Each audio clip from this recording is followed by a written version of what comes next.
It's good to be back. Hey, man. Thanks for having me back. How we doing today? Am I coming in clear?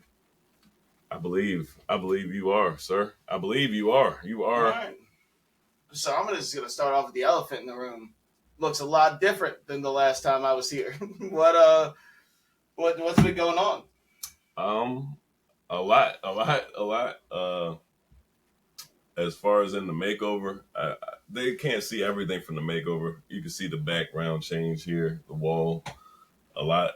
Everything inside the BTB Gorilla Zone is changing. It's partially to do with the rebranding, and it's partially to do with just moving in the right direction. Moving in the right direction. Was it a clean slate for a fresh start kind of deal? I don't think you ever get a clean slate, fresh start. I think it's not even with new drywall. I feel like it's the next addition. I feel like the foundation has always been strong, so everything else is just another addition. I don't feel like we're knocking down anything to go forward or to go higher. You know what I'm saying? Sure. So I see that painting's been moved. Damn, that painting's got to mean something to you. It was in the background last video and the first video before that. And I see that you've centered that in your background today, man. What is that painting? That's a good one. This painting I got through some unfortunate circumstances per se. It was a great guy. I met him out in PA at a party and stuff, and he had made paintings for some of the guys and stuff. And this particular painting ended up sticking with me through some situations with some people. And I like to keep this here because it's just, for one, it's a dope painting, and for two, it does remind me of the process that I had to, like, the shit that went on and stuff. And that was like a big, it was a L because of the situation, but it was a win because I'm here. It's your sterling spade. Yeah, like, it's like, you know what I'm saying? Like, that's like a trophy. You feel me? I completely understand that. Yeah, it's like a trophy. I love the significance behind it, honestly. I love it more than I did. So these albums sitting behind you, man, I'm not too sure what they could see in exactly the camera shot, but some of these albums, man, iconic. Are these self-picked by you? Are these given to you, handed down? How did you come across them? Some of them are mine, and then majority of them were given to me, and I picked. Like, I had the opportunity to get albums, you know what I'm saying? So, and not even given to me, honestly. There was an exchange. I picked out the ones that you see for visual representation of the culture, the achievements of a lot of black artists and stuff as well. Like Rick James and shit. Like, those were like the times of real rock star shit. Like, they made it okay for so much. Prince. Like, they made it okay to be like the type of artist that I seen myself being. So I think that's why, like, those are at the forefront. Even Luke, like, everybody who's at the forefront that you can see here is a pioneer. You know what I'm saying? So that's the significance of those. Yeah, the significance of that wall is that those are all pioneers.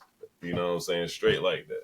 I love that generally. So how many times, you said it's like a new chapter for you. Do you ever just walk in, in the past, when we sat down before, I had mentioned Principality to you. We had kind of brought up G Status a little bit, very early on phases of what has now become the BTB. Yeah. Grilla. When you switch things around, is that a level of growth for you? Is it instead of just being a new chapter, is there a level of growth behind that, or a meaning behind you wanting to switch things into a different route, a different avenue, or maybe even a different gear? There's a meaning to everything. Can't say that everything is planned though. You know what I'm saying? Like, I feel like that question kind of was like asked me like if I orchestrated it. Like, nah, I didn't. In the essence of orchestrated, I adapted, and the BTB Grilla and that level is an adaptation of the growth and me trying to transition into the space that I wanted to be in.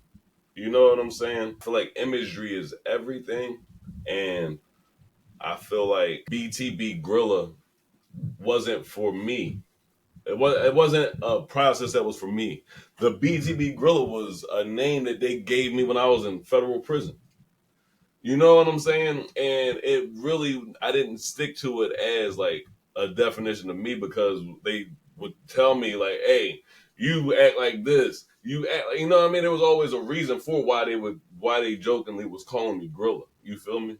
And then once I got like into the bit, like I kind of embraced it, and it was like I was other gorillas around. You know what I'm saying? So it was one of them, and I feel like that's that. Like that's why there's a lot of BTB gorillas, like, and that forms the troop squad. You know, so I feel like it allowed me to be a representation, kind of like how I feel like Tupac was. Like I feel like Tupac was so much. People say, "Oh, he was an actor. He was this. He imitated this. He." Tupac was a visual representation of what was going on. You know what I mean? Like he was a representation of the culture. And that's why people love the music. It wasn't the fact that necessarily he was out there doing this shit or living this shit. It was the fact that the voice that he gave to the culture. He gave, and this might spark a different side of a conversation here, but with Tupac being the visual representation, even if he wasn't living, what was there, but he's still an idol, he's still an icon, he's still someone looked up upon For sure. in that line of, I don't even want to just say hip hop because he had so many other talents. Hell yeah. He also had legal sides that kind of drug him too. He was a registered sex offender. He's and we recently are going through this now with Sean Combs' situation, kind of diving in. He was also someone that was looked at as a musical icon, a mogul, somebody who made stars, and now we're starting to learn a little bit of a different side from him. So, like, with the way Tupac is looked at as an icon, with Tupac was at the head of a music company. You're at the head of a music company. Sean Combs the head of a music company. Does this make you want to tread a different way when it comes to the way you're going to expand your business, the people you're going to bring on underneath you, the situations that you're going to spotlight? Most definitely. I mean, I feel like Diddy's situation for people who are in the entertainment business and they are at the head of their situation, whether it be a team, a squad, a whole record label, whatever. I think you learn from this. I think you move a lot differently with the people you keep around you and what they're doing. This is the entertainment business. There's a lot of fucking freaky shit going on out there. You know what I'm saying? Like that list that Diddy, there's a list. It's not, you know what I'm saying? And then beyond him, like it's not just one bad apple type of shit. So yeah, I feel like people should start paying attention more because that's what I'm gonna do. I don't want to be associated. I feel like people should do what they want and behind closed doors. But if it's some old crazy illegal shit or something like that, then I don't want no parts of it. And I feel like you got to look into who you're doing business with. Well, even just so you with the head of the company, if you simply want to have an appreciation party for the people that work in your company, your artists, your members, your staff members, and even some troop squad members. Yeah. If you want to have that, does that change the way you look at it's not just having a company party anymore because you don't want to have a freak off? Well, no, not simply because you want to have a freak off. It's you don't want someone to see the party and be like, Diddy movement. It's when you're simply just having food and enjoying time with some company members. Does that make it different or harder to do now? I think it does for different reasons. I think that certain guests that you have at your party now are going to bring a certain connotation because they were at Diddy parties. So it's not going to be, I feel like if certain people, say you having a regular function for your, for whatever, and you have some names there, you see certain people, you're like, oh, after that party, after everybody leaves, there's probably going to be this, that, and the other.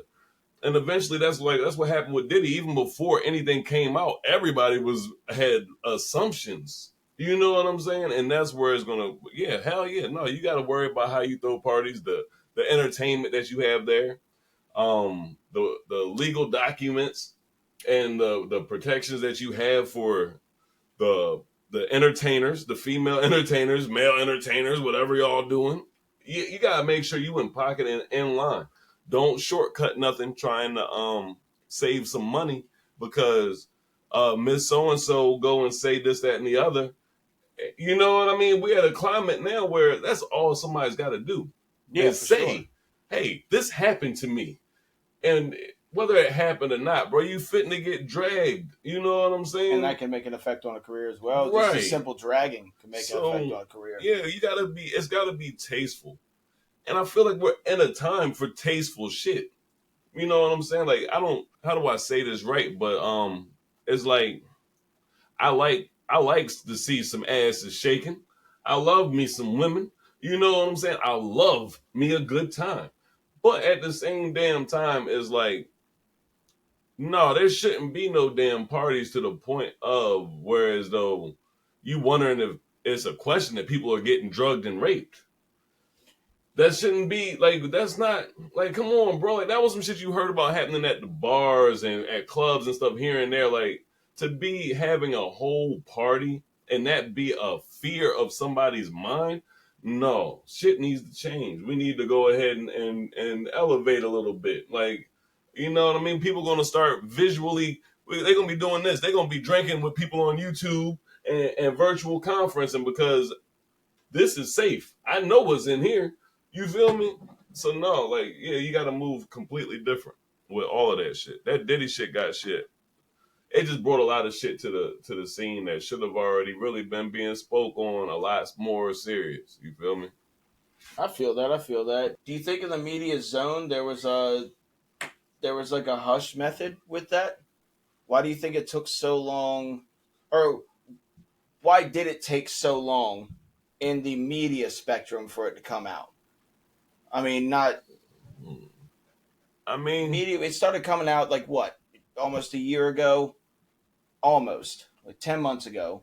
Started coming out about when the Diddy thing first started getting leaked. It started getting brought to, well, this happens everywhere in the entertainment world, and that puts a shadow. I mean, I don't know for real. For real, I don't know. I got my theories and shit, just like everybody else do, but I can't give you a educated response on it because I'm not like I ain't in that realm. Like I'm not behind that scene, upper echelon like that. You feel me? But yeah, I feel like a lot of stuff is about the people involved and the government, whether it be an arresting agency or political or on the Food and Drug Administration side of it. I feel like the government moves on a time frame that is suitable for what they want to happen and the climate of everything involved with the government. Like we have to understand that the government is a large ass entity. People be like, oh well, the feds is getting Diddy this, that, and the other. Yes, and there's also an election going on, and you know what I mean. Like there's also wars and shit going on. There's fucking technology changing with all of these cars and the laws and regulations changing, and there's so much stuff happening that yeah, I have my theories for why they keep so much entertainment going on and why you know shorts and stuff get so much play and how there's fucking so many damn like I said outlets for this entertainment. And Yeah, for you sure. mentioned in shorts. I don't mean to jump topics on you, but brings me back to a thing. Congratulations, man, on the milestone you just passed. Surpassed 10,000 subscribers on your YouTube channel. That's pretty good. But Oh then that yeah, that's brings me a to the shorts. You know, man. you are. Is there a key to it? Is there something you do? You seem to be damn near a master of shorts. What's going on there? I ain't gonna lie. I do feel like handle this thing step by step. First off, very thankful that the BTB Revolution YouTube channel is on the rise and has been doing what it's been doing. I can't take full credit for that because it is a team effort. I just try to lead the team in the right direction. Past that, hell yeah, I'm a short king. You know what I'm saying? Yeah, no, yeah. What you want to know about it? Yeah, that's my shit. I feel like, yeah, I definitely got a niche. Definitely not gonna give out all the juice. But what you want to know? What? So do you simply just look at content that fits the direction, the hip hop aspect of the BTB Grilla Foundation, the hip hop aspect, or is it picking and choosing between what person you would like to release shorts on? It's all of that for sure. It's all of that and some more. I definitely have my eye on certain people, whether they be in hip hop or just the entertainment industry or just great speakers, motivational, whatever. Excuse me. And it's definitely about the videos and the content, but it's more for me. What drives the BTB shorts for me is the conversation. I know the conversations that go on behind closed doors. So it's like when I see a lot of the shorts and stuff that go out, they be so generic, and it be like when I see what we got going on, it's like my thing is to give people shorts that they can get a 60-second view of the actual point. It's hard to like just the word like that, but I feel like that's literally what it is. Like I feel like when we hear people talk, we always like get to the point. Like even when I just gave like that spill right there, it's like that's why people don't watch full length videos because they're always like get to the point. And I feel like so many people are going with what's trending and this, that, and the other that they miss the actual point. Because there's so many things that will grab attention. Yeah, for You sure. feel As me? an interviewer, I don't know if you feel the same way. As an interviewer, I've found myself, the more I get involved in this and the more in depth I go with it, the more I want to watch the full length videos, because sometimes if you watch a snippet of the actual point or what's getting to it, Yeah. the build up from the story has now started to catch my attention a Yeah. little faster than seeing the actual, or if I see the actual point of a video, I'll look for the entire video and be like, all right, what built up to that kind of thing. For sure. For sure. I mean, like I said, the interviews and the content that we grab for the BTB shorts is good content. It's not like we're grabbing, bad content or anything like that, or that they're not doing great shorts and stuff themselves. I'm not taking nothing away from nobody, but at the same time, it's like I said, it's a whole hour and 30 minutes, a whole 2 hour long interview. You feel me? So different people have different perceptions of what they want to present to the world and why. You feel me? For me, it's not even really about what I want to present to the world. It's more like I said, I know the conversation that I want to have when I watch this video. You know what I'm saying? Of course. Like I know what I wanted to with Grant. Like, hey, hold on. I said the BTB shorts is, they built the a lot of the platform for the BTB Revolution YouTube and the original shows that we have coming out. Yeah, we plan on utilizing that fan base to help get that original content out and those shorts and stuff. It is what it is. You feel me? I can have a view. I can make a video right now. This show right now might only do fucking 10, 20, whatever, or when it premieres and this, that, and the other. And the shorts alone will do thousands. You know what I'm saying? So it's like, it is just that. There is a lot of space and a lot of filler in conversations. The world, we're moving at a space now where we don't have that type of time for dealing with people and listening to all of that shit. Imagine with all of the things going on, the Diddy shit, we got the Diddy arrest, we got the Young Thug trial, we got Young Dolph's killer trial, we got I don't Rich think Homie Quan's funeral was Rick, kind of overshadowed by. It was the same day that Diddy's arrest was made, and we yeah, didn't see really anything from his funeral, which was a beautiful service, I will say. Man, yeah, honestly, I didn't even tune into it, and I should have, because I definitely much love the dog. Much love the dog. So going into that, let's spend some time on that if you don't mind. The Dolph murder shocked the music industry. I'm not even going to sit here and say hip hop industry, rap industry. It affected the music industry and the city of Memphis itself For sure. by a long way. You have a level of knowledge on how it feels. You know, you weren't always head of the music company. There was a time in which you jumped off the porch as well, if I'm not mistaken. I don't say that disrespectfully, but Yeah, I mean, I was born off the porch. Yeah, I was born off the porch. I ain't never have to jump. I was always trying to find a way to get the fuck back, to get back going to the porch. I used to see, like I said, yeah, I was born off the porch. You know, yeah. So yeah, nah, I know about that. what was that transition like when you went from being in the streets and doing music to saying, you know, maybe it's time I leave the streets alone. And you went to, you know, business. What was the transition like from the streets to business? It was it was like a lifetime. The transition from the streets to business is like a lifetime. It's like I said, I was born in the shit. So I always wanted to get out of it. Everything that I ever did was to get out of it. But when you're born in it, you don't necessarily have a skewed version of right and wrong. But sometimes you're in the shit. So your resources are bad. So the things that you're using to get out of the shit sometimes have to dig you a little bit deeper in the shit or might get your hands dirty, however you want to look at it. You know? And that's the, like I said, that's the part where it's like it feels like it takes a lifetime because it does. Like some people don't make it.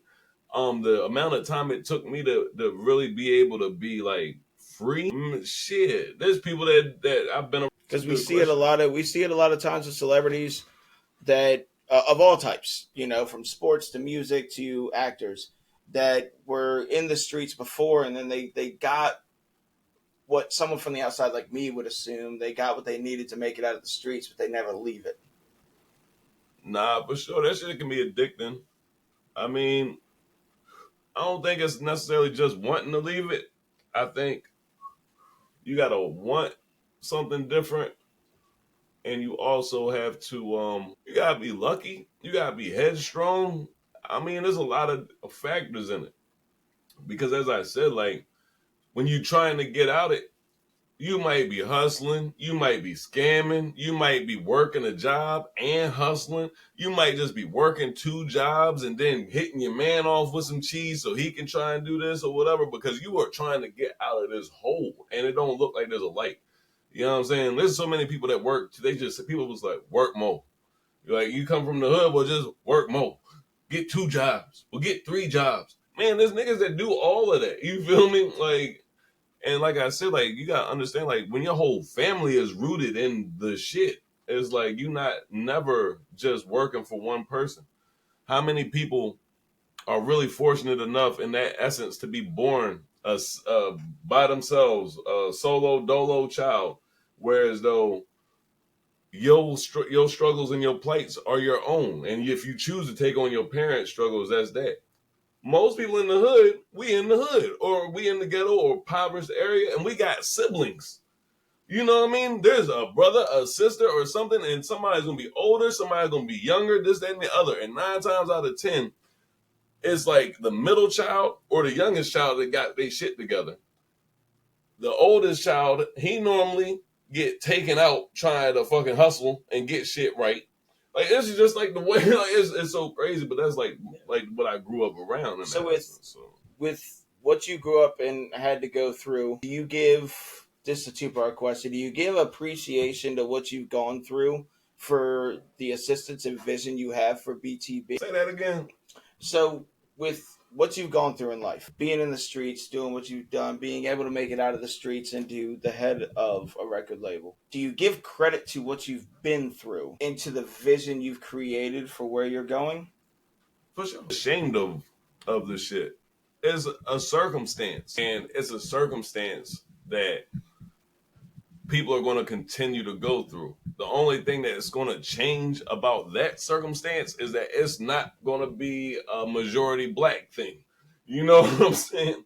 But the circumstance is the circumstance. And the BTB revolution and its goal and the things that we do in the background and stuff like that, and how the building of trying to build town infrastructure and give back and different things that we do.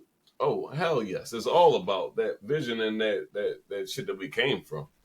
Um, so yeah, no, for sure. You can't know where you're going if you ain't know where you've been, type shit. You feel me? Yeah, that's deep to think about, to be completely honest.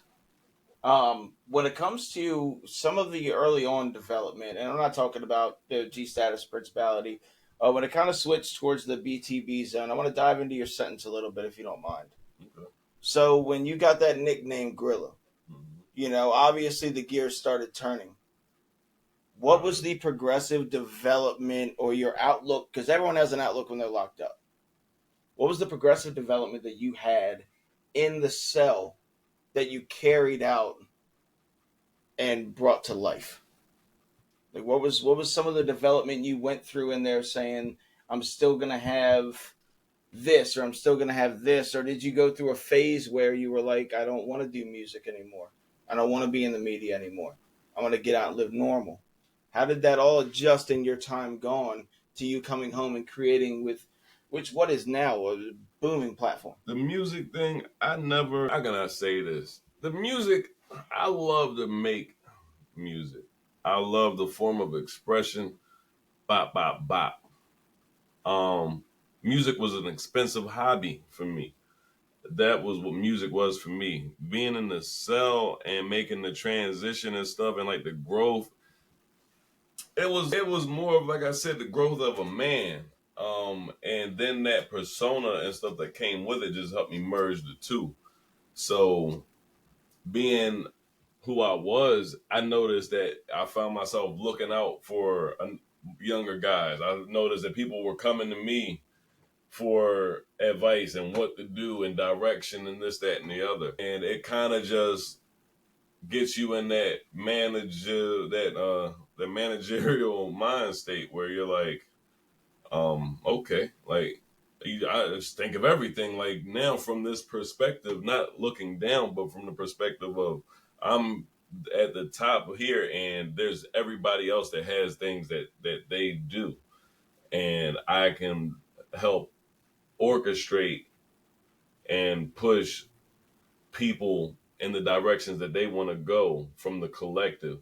You know what I'm saying? So the music and shit kind of wasn't on the Sense of camaraderie for you? Has it been an easy platform to find friends? You hear celebrities a lot of the times in the industry say, like, I made a lot of music with this guy. We hang out and we talk pretty frequently. Has that been a more comfortable situation? Like in a situation where you're in federal prison and you're walking down, you hear somebody rapping. Does that bring you more comfort in that situation? I mean, nah, because in prison you see a lot more of the competitive side of hip hop that you don't see in the streets anymore. And for me, being the animal that I feel, I do feel comfortable enough around it, but at the same time, I know what type of environment, in prison.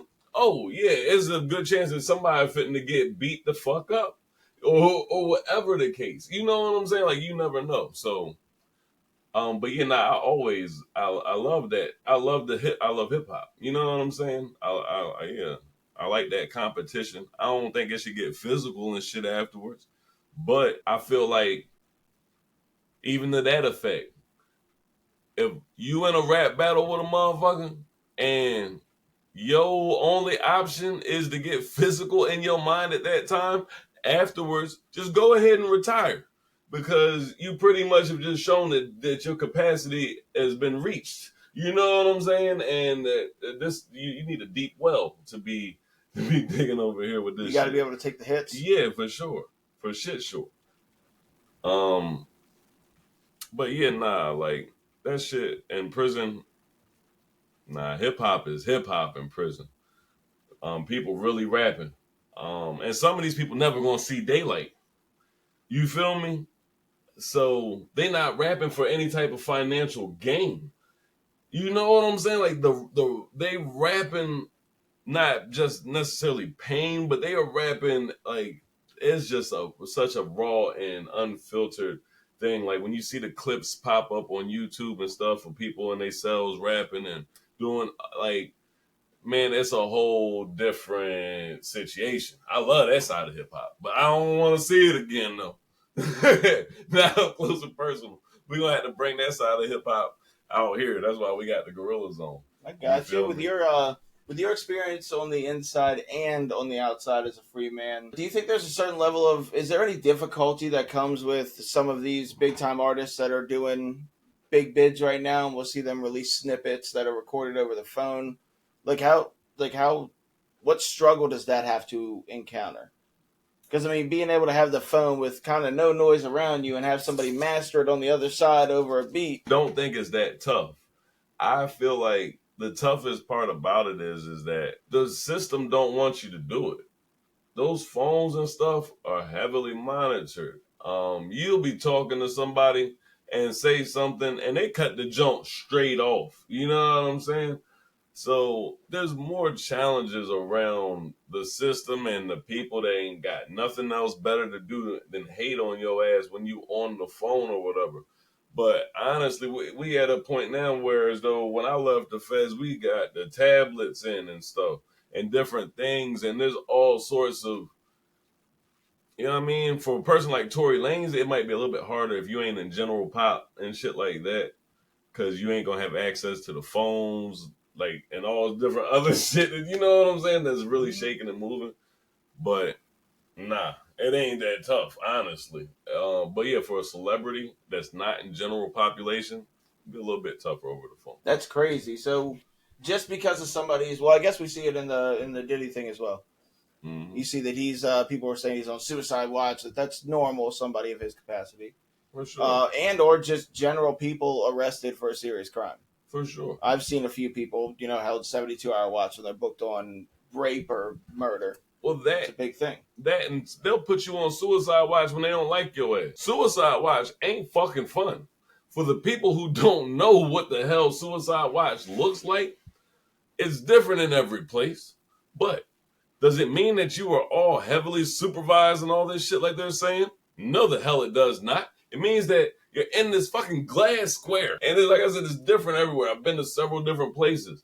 But it all boils down to a fucking glass square. Sometimes it's just two glass panes where the guard from the booth or whatever can see in there and the guard from the duty or whatever will come by. If you are seriously on some serious bullshit. I have seen them sit a guard outside on a chair, and I've watched this motherfucker go to sleep and all sorts of other shit because they put the old nigga out there. They put the old boy out. That's got to be terrible. Yeah. And the light is on all the time. The light that's on gotta all be the time. Shit. Yeah. I'm a firm dark sleeper. Like I want, if it's daytime, I want my curtains so thick the daylight doesn't come through if I'm sleeping in. Yeah, daylight will interrupt my sleep quick. Yeah, nah, suicide watch, it don't be what people think.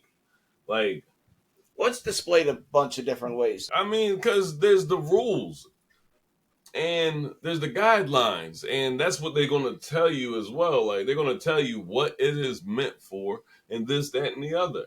And that is what it is meant for. But you say something or be a person that somebody don't like, a CEO or whatever, yeah, you can find yourself on suicide watch because they feel like you're a danger to yourself. Yeah, man, like I said, you can find yourself in all sorts of situations. When you're a high-profile person like him and being as though there's been so much stuff happen, I don't feel like it's going to happen in that place if it was going to happen. If something's going to happen, it'll happen somewhere else. It won't happen there. Well, there's mixed feelings about that. I mean, people say it did and didn't happen with Epstein. Well, like I said, there's been a lot there. There's been a lot of people there, but that's what I'm saying. There's so recently there's been so many deaths there from whatever circumstances, it wouldn't happen again. You feel me? Yeah, They if would it shut happened that this place time, down. it They would would shut it down. And the be feds are getting terrible. ready to lose. The feds are renting out jail space. For everybody who don't know how, like I said, like the world in the United States and everybody, people don't, I don't care. I know lawyers that don't know what's going on. The feds rent out jail space. Like they are renting. You got fed spaces in county jails. You got fed spaces in state prisons. Like I've been all around in federal holdings and stuff where they renting space out. Got private companies and stuff like Geo and forget what the hell that other one is. This is another one that they frequent with a lot. But Geo was a big one that got caught doing some shiesty dealings and stuff. Had some stuff happen or some stuffuses. You know what I'm saying? But anyway. Yeah, nah, look, shit, I don't give a damn. I I'm gonna feel say. that. So I want to jump into another segment here. Podcast without a name. One pretty dope ass name. But how did that come about? Was it just like a creation of an episode and afterwards you're like, what do we name this bitch? Or was it It might have. podcast without a name sounds catchy? I honestly don't remember. I wish I had something profound for that one, but I truly don't because it could have been the first one, it could have been the second. I do remember I was thinking about Joe Budden's podcast. I remember that part. I was thinking about the original podcast that they had, and it was like something like we'll name this podcast later or something to that effect. And that's what had set me on the path with that name per se, a podcast without a name. Because I didn't have any intention on naming it any different later. Like this is always going to be a podcast This without is a the name. identity. Right. Like, but he actually named that podcast. This is not going to become the BTB Grilla podcast. This is always going to be a podcast without a name. Um, after the miniseries and stuff, like I said, who knows what content, what conversations, this, that, and the other. I wanted a podcast show that wasn't tied down to itself. You know what I'm saying? Yeah, it's very easy for a name to give you a narrative exactly in the public eye. Exactly. It really is. So, like you can talk about anything at any time. You feel me? Yeah. Definitely leaves your borders open. I feel like it's easy to come up with a podcast or a scenario with a narrative so you know what audience you're facing. But with a podcast like Podcast Without a Name, you're going to open a lot of doors for people with that similar idea down the road, because when you look around, you don't see a ton. You see a bit. But you don't see a ton of podcasts that are just generic when it comes to who their audience may be with their names. Well, it's hard. If we didn't have so many podcasts and so many different things going on at the BTB Revolution, I wouldn't be able to do it. The experience of going through different shows and having shows that are tailored to certain audiences, because I am a big fan of the fans. You know what I'm saying? Like, I'm never going to be somebody that I'm not. But if I have something on the show or if something gets presented from BTB Revolution that I notice that people like or whatever, then yeah, I would do my damnedest to make sure that we can get you your supply of that. You know what I'm saying? I ain't going to change who I am to give it to you, but if we can provide it within the measurements of being who we are as a company, then most definitely I'm open to all entertainment to like I said, as long as it fits. Send a check and a backlight. And some Red Bull. Yeah, so been watching some of your shorts recently. Going back to the shorts thing. You were the one who, and I hate to sound so ill informed, you were the one that told me about Jaguar Wright. Okay, yeah. Yeah, your shorts recently that you posted over the last few days were her. I would consider it like an "I told you so" bitch dance. because she was essentially on there about the Diddy shit and was like, "Yeah, I told you this was Yeah. gonna happen." Yeah. What is her play or background? Like what first drove you to her? Honestly, the same thing that I see in a lot of the comments about Jaguar, right? Is like, who is she? How does she know this stuff? I'm seeing videos and stuff of her. I'm seeing shorts here and there of her, but nothing is really giving any identity or anything like that. So that's kind of like what made me dig into it. So Jaguar Wright is, I don't know if she still makes music or not, but she was a singer.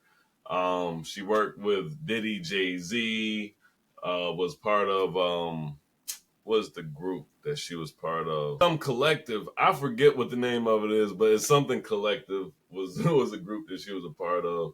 All being around that time frame in hip hop where, like I said, this is the Jay-Z Diddy days, more or less. We're gonna call it that, the Jay-Z Diddy days, because this is when Rockefeller and Bad Boy were, besides the record labels in the South, we're gonna show some love to the South, like Master P and No Limit in them, and Dr. Dre and Suge Knight doing anything over there. That was all everybody still had to come to New York at this point in hip hop. She was around during those days when everything was happening. How she knows everything that she knows, I'm assuming experience. Literally, I'm assuming that she went through it. Hopefully, not went through it. No, literally though. I'm assuming when I don't mean disrespect when I say that I assume Jaguar Wright went through these things. If you look at her photos and stuff when she was in the scene still, you see that she dressed different. She showed more cleavage and different things. Like her whole look was different. Looks much more conservative now. Right. And I feel like, not in a political way, I'm just saying conservative as right. And I feel like that is yes, could it just be growth or whatever, or just playing a part? It could be. But I honestly feel like when you see stuff like that dramatic change, you know what I mean? Most people that dress like supermodels or whatever at one point in time, they always do. It's weird. You'll see she'll be 60 and still dressing in heels, and like. But for that type of change, I feel like, I feel like something, you seen something, somebody tried you, you know what I'm saying? Something. I feel like she went through something. Well, hey, if she did, I really hope that. But she's an advocate for people that went through something either way. That is the reason why I post the stuff. No, her interview that you just posted shorts on is absolutely incredible. I mean, anyone who has not tuned into it, I would suggest it is incredible. So for anybody who's wondering why we post Jaguar Wright shorts, is it partially, obviously, because yes, do I know that she's speaking on a subject right now that is going on and stuff? Yes, for damn sure. But she's not the only one. And you don't see me posting a bunch of random ass shit from a bunch of people speaking on Diddy. Like I said, I post things about that conversation, bro. It's all about what type of conversations is going to bring the thought processes. And then some things, I ain't gonna lie, I post because I just think the shit's funny, or I might think it's motivational, or I just think it's different, and I'm like, what y'all think about this? You know what I'm saying? Like that type of stuff. What was it used for before we knew about it? How long did it really exist before we knew about it? Bop, bop, bop. Will Smith was doing green screen and showing people that you could do some crazy ass shit with green screen years ago. And he's a damn actor. You know what I'm saying? So it's like when you see stuff like that, that's what I think about. I'd be like, yeah, no, everything could definitely be fake. I'm waiting for somebody to find a show host or something that just disappeared from the scene or whatever, and that's because they were really an AI person or whatever, or somebody that we ain't never seen in person. You know what I'm saying? That's been AI all this time. I'm waiting for it. That shit gonna happen. Trust. You know what I'm saying? They already had the Instagram models. Don't even follow up me on the gram like that. So y'all. And Like I was a young boy, and I used to I used to want me some Jada Pinkett back in the day. Nowadays, not so much. Mm-mm. But I'm just saying, I I don't don't like the think way she a she dude. plays. She plays Will the way she does. I don't like it. I don't know they She dynamic. puts shit out there that is inside of the home things. Oh yeah, no, I don't fuck with that. I don't like it. And I don't get me don't fuck with wrong, that. I've heard from countless celebrities that Will Smith's an absolute ass. But like I said, this is on the surface level because I've never respect people's entertainment field for what it is. I've never been a fanboy. You know what I'm saying? You like what you like. And if you dig too deep in anything, you're gonna find something that you don't like. Mm-hmm. You know what I mean? If you like a person's music, listen to their fucking music. It Why should are go you deeper all on than the that. Yeah. internet looking at what they do in their pastime? Where was they at last Friday? Who they dating now? That's That's the world that's now. weird. Yeah, it's definitely the world, but it's weird. Exactly, but that's what I'm saying, and it's like to the same effect. No disrespect, because people eat off of that. People live off of that. You know what I'm saying? And I want fans to like. That's why I call the Troop Squad the Troop Squad, because I don't want the Troop Squad to ever be fans like that. I feel like it's better to have a collective that have similar likes and interests or whatever, you know what I'm saying, rather than they be fans. Because I don't want, not that y'all fitting to find nothing crazy, I'll tell y'all everything like I said about me, you know what I mean? But it's like, I care about people's political views. I don't really have political views myself. I have personal views. I'm a person. I don't give a fuck about politics. Um, and I really don't like to see a whole bunch of unfactual shit. So if you're gonna say something and you want to state your feelings or beliefs about politics or whatever, you got the right to do so. Do what you do. All the comments and stuff to a degree are appreciated. For you taking your time out to bop. Hey, make sure you at least coming correct. Don't be hitting me with nothing personal where it's like, hey, how's it feel not to be able to vote? And Trump can vote, and Trump has had the felonies, and he's running for president and this, and you can't vote. No, bro, it don't work like that. I know I can vote. I don't know the laws of every state. I'm not a lawyer that covers federal law or nothing like that to know every We fucking straight where state. we're at. Yeah, but and where I'm at, I know the laws where I'm at, and I can vote. I'll let you know right now. I got my voter's card. Yeah. What you talking about? Hell yeah. Yeah, look it up. Past that, Eat peace, love, lunch. and Just tell them it's better than get fucked. Eat lunch. oh nah, I don't. Cause like I Yeah. said, I don't have no ill will or nothing. Man. For me, I I don't just feel like I need ill will to tell somebody to get fucked. Because that could be a positive thing.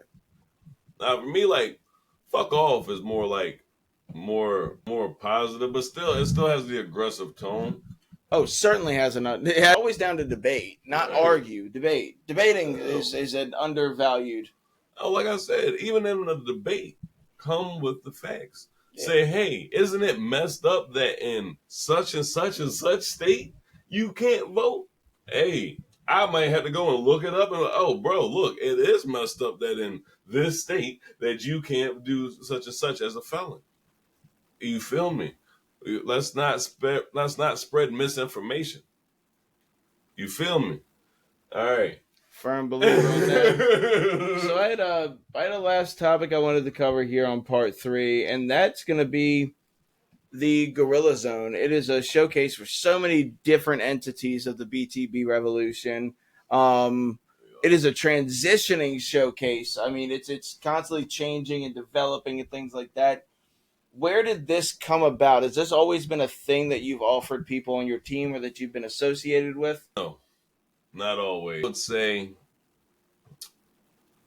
like, at some point in 2021, I had a lot of young artists, and they were all in the streets, affiliated or whatever, however they were moving of some sort way or whatever. You know what I mean? Like there was a lot going on. And they loved being in the gorilla zone. And it was just like when they went home and shit, I knew what the living situation was like. You know what I'm saying? Like I know what chances they get ready to take in between now and their next recording session. I know what shit is liable to happen without them even taking chances. They might leave this recording session and say, you know what, man, I'm done with everything in these streets. But I know the reality for them outside of here. You know what I'm saying? And I really felt like the Gorilla Zone is like not a safe haven, but definitely a safe place. So it was a safe place before it was a venue, before it was what it is now. You know what I mean? And now is that, but for the entertainment side as well. You know, like I want it to be a safe space for great shows, great artists, great comedians. You know, that's what the whole thing is now. So it's still the same feeling. The world is gonna be the world. Like minds, kindred spirits. You gotta stick together. There's no point in pointing the finger at people. There's no point in complaining about what the situation is like over there, how people are doing this, that, and the other. When find people that are like you. You know what I'm saying? Find people that believe in what you believe in, and know know not only your truth, but know if your truth has any truth to it. You feel That's a me? deep one. Like I truly feel like my goal and my ambition and what I want to do and the outcome of it is it's not 100% selfless because I don't work that way, but I can guarantee that shit pure. So other than the fact that the road to hell was paved with good intentions, it's like I know that whatever I'm doing and however I'm putting shit together, you know what I'm saying? It's done on that base, on that strength, whereas though it's for everybody's benefit. Now that's incredible, man. And with that, I want to give you a chance to shout out any upcoming projects you got going on. I know you dropped a couple more singles. Honestly, I didn't. I got I got a whole bunch of shit in the hard drive. I haven't dropped nothing new yet. I did finish recording something else again last night. Um, I might just go ahead and drop the album soon. It's I might wait. I want it close enough. But either way, there's gonna be some more music coming. We got a very, very, very, very big production that is gonna be coming to it's gonna be starting off in Salisbury, Maryland. I'm gonna tell y'all that much. You've already seen some of the Sips and Stories merchandise in the BTB store. The Sips and Stories is a bar podcast. It's the first bar podcast to be on the BTB Revolution. And this is going to be so dynamic and influential in the community for local business owners, for people that have ideas that they want to express, for the craft beer makers, for the all the venues and the entertainment and just I mean like there's just so much to cover that you got to check it out. It's just that simple. But the Sips and Stories, remember that Sips and Stories, a bar podcast that is coming from the BTB Revolution, and it'll be sooner than you can imagine. Stay posted for that. Oh yeah. Well, hey, I appreciate you again, man. Always having me co-host these things. It's amazing. I hope we're able to do another part, maybe 2 or 3. Yeah, no, this is I want this to be a continuation because it's like the behind the scenes of the organization.